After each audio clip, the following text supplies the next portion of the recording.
आप देख रहे हैं P24 लाइव और मैं हूं आपके साथ परमिंदर शर्मा। हम अभी उपस्थित है सैदाबाद पोखर के पास। जैसा कि मैं बता दूं कि यह पोखर जो है बहुत ही अदृश्य है, जैसा कि आपको बहुत कम जगहों पर ऐसा पोखर देखने को मिलता है। यह 12 बीघा का पोखर अभी जीवित में है, लेकिन ऐसे कहा जाता है कि यहाँ पर बहुत बड़ा पोखरा था, लेकिन अभी जो फिलहाल 12 बीघा का पोखरा है और इस पोखरा पर हम लोग वृक्षारोपण का आज कार्य करने आए हैं। राजू जी हैं यहाँ के पंचायत समिति, उन्हीं के थ्रू यह वृक्षारोपण का आयोजन कर रहा है और पर्यावरण से जुड़े हुए हैं सुमित जी, और साथ में कहिए कि यहाँ के युवा भी हैं और ठकुरबाड़ी से भी अध्यक्ष लोग पहुँचे हुए हैं और वहाँ कार्यकर्ता सभी लोग पहुँचे हुए हैं। राजू जी क्या कहिएगा?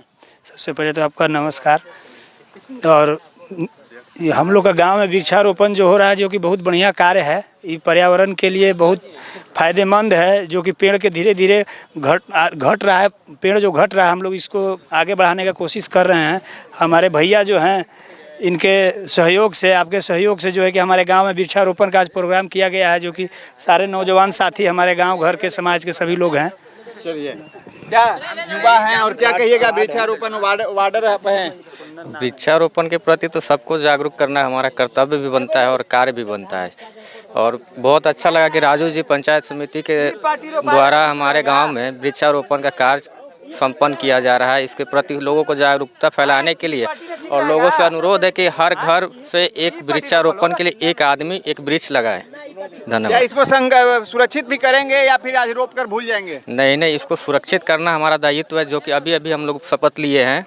ठीक है, पहले से भी जागरूक थे, अभी भी जागरूक हैं और आगे चल के सभी बच्चों और गार्जियन से भी अनुरोध करेंगे कि वो लोग भी पेड़ पौधे के प्रति जागरूक हो। क्या सर, आप इस तरह के जो युवा के अंदर जोश भर रहे हैं, जुनून भर रहे हैं वृक्षारोपण के प्रति, जो आज सरकार भी इस पर ध्यान दे रहा है और आप खास करके वे कोई सरकारी गवर्नमेंट वाले हैं नहीं, उसके बावजूद भी प्राइवेट सेक्टर से आप इतना मजबूती तौर से काम कर रहे हैं, क्या कहिएगा?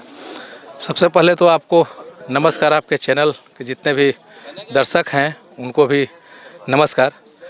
और आज जो स्थिति है, हमारी जो सांसें हैं और जो हम या ऑक्सीजन की कमी से हॉस्पिटल जा रहे हैं, बीमार हो रहे हैं, तो इसका मुख्य कारण है पेड़ पौधों को ना होना।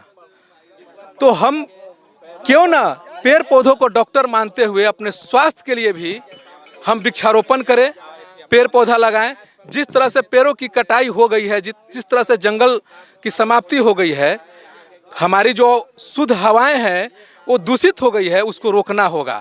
तो हम वो युवाओं से यही आग्रह कर रहे हैं, इसीलिए हम इस क्रांति को लाए हैं कि आप लोग अपने स्वास्थ्य के लिए या शुद्ध हवा के लिए, शुद्ध ऑक्सीजन के लिए पेड़ पौधा लगाएं, क्योंकि इसका अगर शुद्ध हवा पाना है तो मुख्य यही है। अगर पौधा नहीं है तो किसी भी चीज़ से शुद्ध हवा और शुद्ध ऑक्सीजन नहीं पा सकते, चाहे आप कुछ कर लीजिए। आप ना शुद्ध फल खा सकते हैं, अगर हम फल भी खा रहे हैं शुद्ध, तो आप अपने घरों में अपने आसपास फलदार भी वृक्ष लगाएं, तभी जा कर के आपको शुद्ध फल भी मिलेगा। क्योंकि प्रकृति की सुंदरता का मुख्य यही चीज़ है पेड़ पौधा। पेड़ पौधा है तो प्रकृति की तमाम सुंदरताएं बनी रहेगी। अगर यह पेड़ पौधा नहीं है तो प्रकृति की सुंदरताएं समाप्त होती है, क्योंकि पेड़ हमें जल स्रोत, जल को रोकने का भी काम करता है। यह पेड़ जो है यह मिट्टी कटाव को भी रोकने का काम करता है। आप देखिए, जहाँ तहाँ बाढ़ आ रही है, मिट्टी कट रहे हैं, क्यों? क्योंकि पेड़ नहीं है। पेड़ होंगे तो मिट्टी का कटाव रुकेगा और यह जल को संचय भी करता है। तो बस मैं ज़्यादा कुछ नहीं कहूँगा। युवाओं से और पूरे समाज सभी लोग से कहेंगे कि आप अपने स्वास्थ्य के लिए भी पौधा लगाएं, अपने जीवन के, अपने भविष्य के जीवन को बचाने के लिए। पौधा जो आपके वितरित करते हैं, क्या इसका पेमेंट करने पड़ता है या फ्री ऑफ कॉस्ट होता है? नहीं, पौधा का पेमेंट भी करते हैं। अच्छा। हाँ, लगभग पौधा का पेमेंट ही करते हैं हम। अच्छा, जो समाज में दे रहे हैं वो आप वहाँ फ्री पहुँचाते हैं या पैसे से? मैं फ्री में पहुँचाता हूँ। फ्री से आप अपने वहाँ खरीदते हैं? मैं खरीदता हूँ और इसको ट्रांसपोर्टिंग का भी खर्चा मैं देता हूँ। वहाँ मुफ्त में पौधा पहुँचता है, वहाँ से कोई किसी प्रकार का कहीं से कोई पैसा नहीं है। राजू जी की बात मैंने रखा, लेकिन यहाँ पर और भी लोग हैं, युवा लोग हैं, क्या कहिएगा? सैदाबाद में इस तरह का युवा के अंदर जोश बढ़ा है पर्यावरण के प्रति। सबसे पहले सर आपका चैलेंज का धन्यवाद करता हूँ कि आप मेरे गाँव में ये पौधा और पर्यावरण का ये सब गाछ लेके आए हैं। इसीलिए हमको आपका ये पर्यावरण देख के बहुत खुशी हुई है कि मेरे सैदाबाद कनपा पंचायत को मंदिर के पीछे जो पोखरा है उसके लिए गाछ का प्रयोजन किया जा रहा है। इसीलिए हमको दिल धन्य है, खुशी है। और सभी युवा लोग को हम लोग सभी मिलकर ये गाछ तैयार करेंगे। और हम चाहते हैं कि ये पर्यावरण जो गाछ है हमारे बिहार और सभी भारत राज्य में लग जाएंगे तो इसी चलते सभी बीमारियों से कम सभी जगह कम हो जाएगी कि पर्यावरण ही ऑक्सीजन प्रदान करता है और ही अच्छा है। चलिए, और भी युवा हैं और यहाँ से मंदिर के अध्यक्ष भी हैं, राम जानकी मंदिर के। सर एक बताइए, आप तो धर्म से जुड़े हुए हैं और साथ पर्यावरण के लिए आज अलग जगह हैं आप लोग, युवा लोग सैदाबाद में। बहुत से गांव में ऐसे हैं युवा पर्यावरण के नाम से दूर भाग रहे हैं, उस पर क्या कहिएगा? नहीं, दूर नहीं भागते हैं। देखिए, व्यवस्था के समय जो भी चल रहा है, जो आपस में लोग बिजी हो गए हैं पर्सनल काम से, लेकिन सभी युवा के मन में रहता है कि हम अपना कुछ काम करें, धर्म से जुड़कर या पर्यावरण से जुड़कर या गृहस्थी से जुड़कर।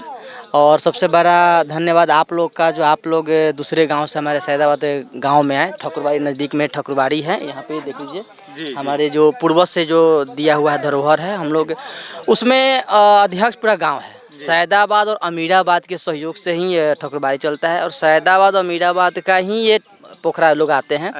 तो यहाँ पे करते हैं। सौंदर्यीकरण की भी जरूरत है। अभी पेड़ जब लग जाएगा, लोग का नज़र पड़ेगा तो इस पे होगा और हम लोग भी सहयोग करेंगे कि आगे और तरक्की करें। अच्छा, एक बात बताइए, जिस तरह से आपके यहाँ जो तालाब है और जिस तरह से उसका घेराबंदी किया हुआ है, अगर यहाँ पर सौंदर्यीकरण कर दिया जाए, पक्कीकरण भी कर दिया जाए, तो यहाँ के युवा को जो आर्मी के फौज के लिए तैयारी करने के लिए जो कहीं और जाने पड़ता है, उसको तो कहीं जाने नहीं पड़ेगा। उस पर क्या कहिएगा? तो इसको सौंदर्यीकरण के लिए आप लोग आगे बढ़िएगा या जो फिर जनप्रतिनिधि? नहीं, जनप्रतिनिधि ऑलरेडी बढ़े हुए हैं। अच्छा। हाँ, बढ़े हुए हैं, बात चला हुआ है, लेकिन कुछ घटना हमारे पंचायत में हो गया था, उस वजह से थोड़ा सा काम स्लो हो गया है। बस इसी सरकार के नजर पड़ा हुआ है, फंड भी पास हुआ था, पास मतलब निकला हुआ नहीं है, लेकिन कुछ घटना हो गया था हमारे प्रतिनिधि के साथ है, तो उस वजह से थोड़ा काम धीरे हो गया है। लेकिन ये बहुत जल्द पूरा होगा।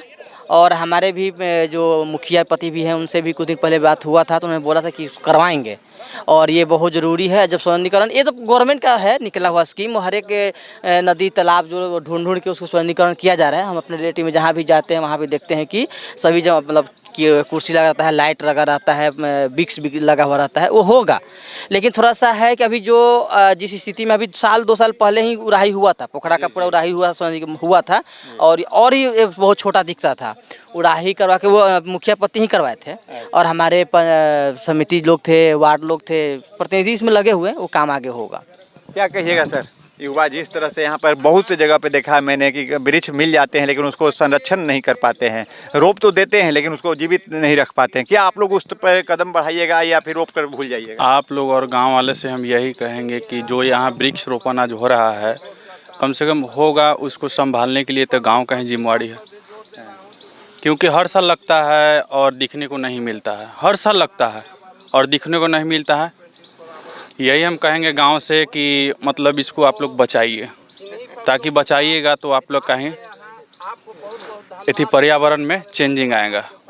यही तो हम आप लोग से कह सकते हैं। तो मैंने सैदाबाद के युवा की बात रखा और भी एक और युवा हैं यहाँ पर, उनसे बात करेंगे। क्या सर, क्या कहिएगा जिस तरह से आप लोग वृक्षारोपण कर रहे हैं, फलदार वृक्ष लगा रहे हैं, आखिर क्या फलदार वृक्ष के पीछे कारण? सबसे पहले तो मैं आपके दर्शक को धन्यवाद, मेरे तरफ से प्रणाम जो देख रहे हैं। और ये जो वृक्षारोपण हो रही है ये तो सार्वजनिक मतलब की तरह से हो रही है, जो आपके और वो हैं उनके माध्यम से हम लोग को मिला है जी। हाँ, इस पे क्या आप लोग फिर आगे इसको संरक्षित कर पाइएगा या फिर आज रोप कर भूल जाइए? नहीं, संरक्षित हम लोग करेंगे कि करेंगे। हाँ, तो आइए एक यहाँ पर और भी हैं, उनसे हम बात करेंगे। क्या सर, जो पर्यावरण के जिस तरह से सैदाबाद में अलग जगह है उस पर क्या कहिएगा? सबसे पहले मैं आपके चैनल के माध्यम से सभी दर्शक को नमस्कार करता हूं और मेरा कहना में है कि पर्यावरण ही सब कुछ है। पेड़ लगाना ये मजबूरी नहीं, एक शौक होना चाहिए कि हम लोग पेड़ लगा रहे हैं, इसको मजबूरी नहीं समझना है। और पेड़ से आज विभिन्न जगह पर फैक्ट्रियां लग रही है, रोड बन रहा है, ये सारा पेड़ काट कर ही लोग बना रहे हैं, तो उसके बदले पेड़ लगाना ज़रूरी है। पेड़ से मौसम का भी ठीक ठाक रहता है। आज हम लोग के यहाँ बारिश के कम होने का कारण, सबसे बड़ा कारण पेड़ है, पेड़ का कटाई है। पेड़ कटने से बारिश कम हो रहा है, मिट्टी का कटाव बहुत ज़्यादा हो रहा है, पानी बढ़ रहा है, मिट्टी का कटाव आ रहा है और हम सभी लोग को एकजुट होकर पर्यावरण को बचाने के लिए पेड़ लगाना है। पेड़ लगाना है, पेड़ लगाना है। मेरा नाम सूरज कुमार हुआ, वैसे लोग बिक्कू बाबू के नाम से जानते हैं। मेरा घर बरदा हुआ। तो मैंने सैदाबाद पोखर पर से रखा, जैसा कि देख सकते हैं कि यहाँ पर सभी युवा जो हैं यहाँ पर वृक्षारोपण कर रहे हैं और एक नया युवा है। क्या जी अभी बताओ कि वृक्षारोपण जो हो रहा है उस पर क्या कहोगे? बहुत बढ़िया। बहुत बढ़िया है। हाँ बढ़िया। बचाना है ना? बचाना है पर्यावरण को बचाना है। ये बच्चा पढ़ने वाला है, युवा है और इसका भी कहनाम है कि वृक्षारोपण जो हुआ है, देखिए जिस तरह से फलदार वृक्ष को यहाँ रोपा गया, इन लोगों का कहनाम है कि फलदार वृक्ष से बहुत से ऐसे हैं कि यहाँ पर इस फल के बहाने भी कम से कम यहाँ आएंगे और इसको संरक्षित करेंगे, क्योंकि फलदार वृक्ष रहने से कई एक फ़ायदा है कि यहाँ जो भी आएंगे उनको कुछ न कुछ सुबह का नाश्ता और या कुछ कहीं ना कहीं फल मिलेगा। क्या भैया पेड़ लेकर जा रहे हैं? क्या रोपने जा रहे हैं सर। रोपने जा रहे हैं? हाँ। कितना पेड़ रोपा रहा है आज? हाँ आज कितना पेड़ रोपाएगा? रोपा जाएगा जितना 50 रुपये में आया है। नहीं लगता है कि 200 से 250 200 रोप देना है। हाँ जी। और इसको जीवित भी रखना है। हाँ जी। जैसा कि सोचिए कि यहाँ के सुबह शाम तक जांच करेंगे, नहीं देंगे इसको। सूखने नहीं देंगे। यहाँ के युवा के अंदर जोश और जुनून है। इन लोगों का कहनाम है कि जिस तरह से पर्यावरण आज के पर्यावरण में पेड़ नहीं है और पर्यावरण हमारा दूषित होते जा रहा है, उसको हम लोग संरक्षित करेंगे और पेड़ आज लगाए हैं, इसको जीवित रखने के लिए हम लोग चाहे जितना मेहनत करने पड़ेगा मेहनत करेंगे और इसको जीवित रखेंगे। जैसा कि मैंने सैदाबाद से पर्यावरण के बारे में रखा, लेकिन आपका क्या राय है पर्यावरण के लेकर? आप अपना राय अवश्य करेंगे और लाइक से करना भूले। जय हिंद, जय बिहार।